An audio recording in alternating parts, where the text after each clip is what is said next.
Hello, you're watching TVP World News. I'm Jonasz Rewiński. After a fire and explosions in Munich this morning, officials decided to close the famous Oktoberfest festival until 5 p.m. today. According to local officials, there was a specific bomb threat against the Oktoberfest before the fire started.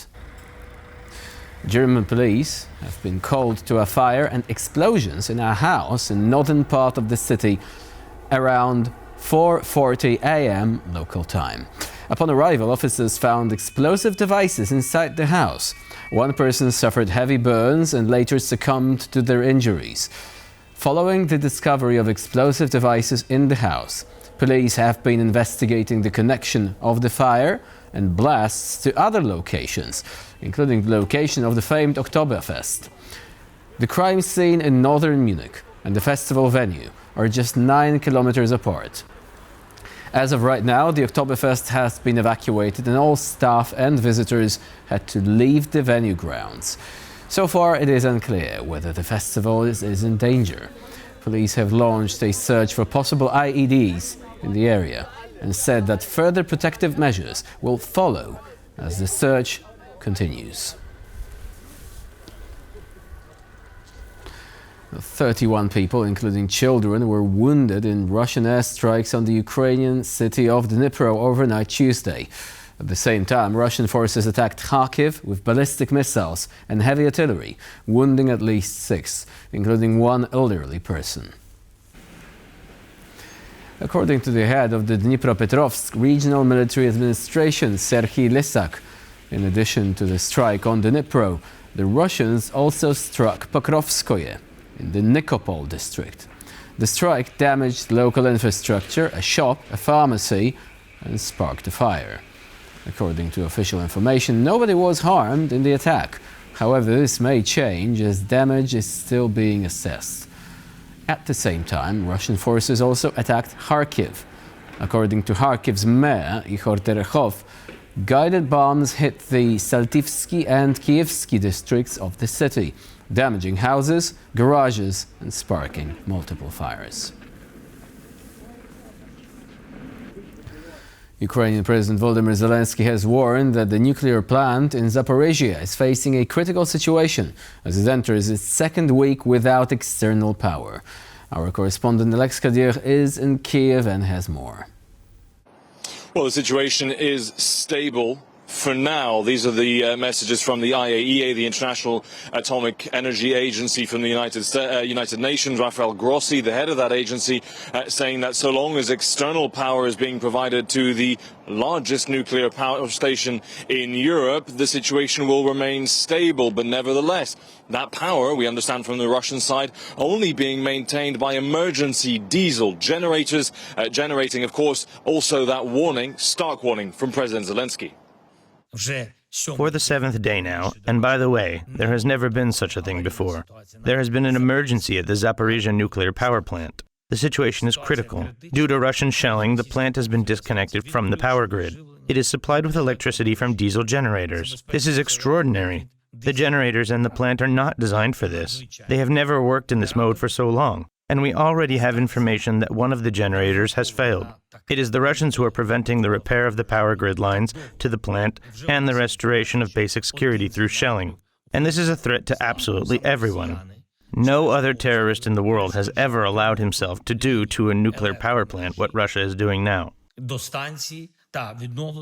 So clearly a stark warning there from the Ukrainian leader about the risks, because that seems like a rather thin line, those emergency diesel generators, to keep a very large 6-generator nuclear power station up and running for basic cooling and security protocols. That is, of course, according to Rafael Grossi of the IAEA. Of course, this is 500 kilometers from Chernobyl, a nuclear disaster that all of us will remember very clearly, seared into the minds of so many Ukrainians. This power station, to remind you, is less than 500 kilometers from where we are here in Kiev, just over 500 kilometers from the capital of Moldova, Chisinau, and also just shy of 700 kilometers away from Bucharest, the Romanian capital. For now, the situation, according to the IAEA, remains stable, but no external power for more than a week now. Those lines cut under Russian shelling, according to the Ukrainian leader. We have heard repeated warnings from the IAEA about intense shelling and drone warfare in the proximity of several nuclear power stations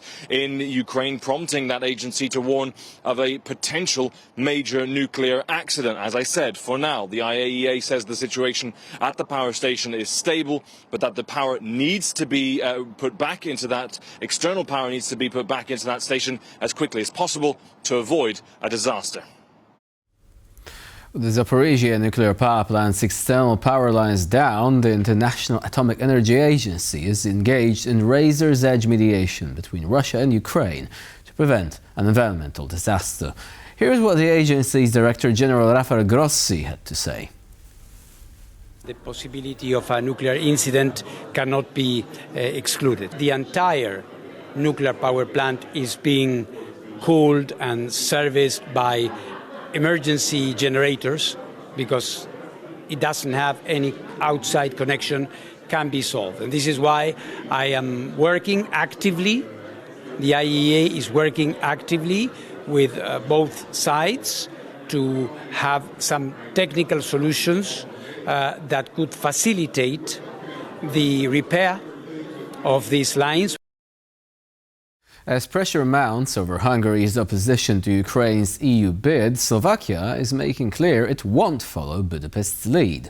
On the sidelines of the Warsaw Security Forum, Slovakian National Security Advisor Miroslav Lajčák says Bratislava stands firmly behind Kiev's accession talks and is ready to share its own experience from joining the bloc. Look, Ukraine is our neighbor, and when my Prime Minister met with President Zelensky 3 weeks ago, he said very clearly that Slovakia wishes Ukraine to achieve a just peace and to be able to focus fully on its economic development and European integration. And he said that Slovakia will be very supportive on both. That means Slovakia is ready to be part of security guarantees for Ukraine, and Slovakia fully supports Ukrainian European ambitions. And not only verbally, but also through the transfer of our experience. So this answers your question where Slovakia is. When we speak about the opening accession negotiations, we always refer to 26 versus 1. We never say 25 because Slovakia has been very clear on that. At least 9 people, including a child, died in Odessa after heavy rainfall caused floods in the Ukrainian city. According to local officials, over the past 12 hours, almost a month's worth of rain fell on the Odessa region in the southern part of the country. Bodies of 6 women, 2 men and an 8-year-old child were found during search and rescue operations. Ukrainian authorities also recorded cases of hypothermia due to prolonged exposure to cold water. So far, the State Emergency Service of Ukraine rescued a total of 362 people from the flooded streets. However, this number may rise as rescue efforts are still ongoing. The flooding also caused widespread power outages and downed trees across the Odessa region. A new training center for the Ukrainian Armed Forces was opened on Wednesday with the participation of Polish Defense Minister Władysław Kosiniak-Kamysz, Ukrainian Defense Minister Denis Shmyhal and Norwegian Defense Minister Tore Sandvik. Speaking to TVP World on the sidelines of the Warsaw Security Forum, Sandvik stressed that Europe is now stepping up its defense role and that the United States needs a stronger Europe, just as much as Europe needs America. I think NATO in that time will be much stronger, because I think the best way to keep the Americans engaged within NATO, which is important also for the US, is that Europe is stepping up. That's the best way to engage them. And that makes US stronger, that makes Europe stronger, and that makes also our allies in the Indo-Pacific stronger and safer. So the best way to do it is Europe is taking more responsibility for our own security, but within the frame of NATO, we still need US still needs us. We're watching the submarines in the north. They are pointing the nukes for the Russians. They are pointing to US, not mainly to Norway. So this is homeland defense for US, for UK, and for Europe, and we're doing this together. Russian disinformation campaigns are intensifying on TikTok just days before Czechs head to the polls. with networks linked to Moscow trying to openly boost pro-Russian parties. Former head of the Czech Defense Ministry's Hybrid Threats Unit, Jan Michalczak, warns that intelligence services have already flagged operations reminiscent of those that derailed elections in Romania.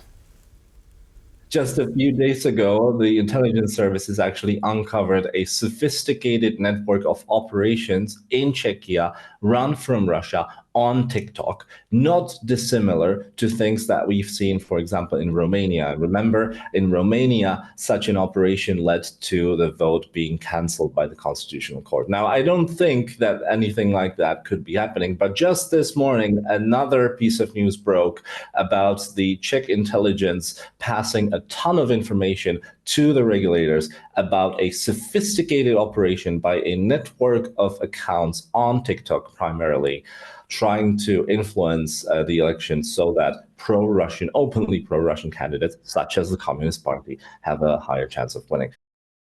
Poland's deposit refund system. If you haven't heard about it, you're not alone. Just over 50% of Poles say they are not familiar with the new bottle and can deposit program, which launched on the 1st of October. Similar systems already exist in neighboring Germany, Czech Republic and Slovakia. A special label marks packaging covered by the deposit refund system. Plastic bottles and aluminum cans with the label can be returned in special deposit devices for 12 euro cents, double that for glass bottles. All stores larger than 200 square meters that sell products in packaging covered by the deposit system are required to set up collection points. Smaller stores that sell beverages and glass bottles will also have to accept packaging returns. And that's all for now. Thank you for watching and please stay with us here on TVP World.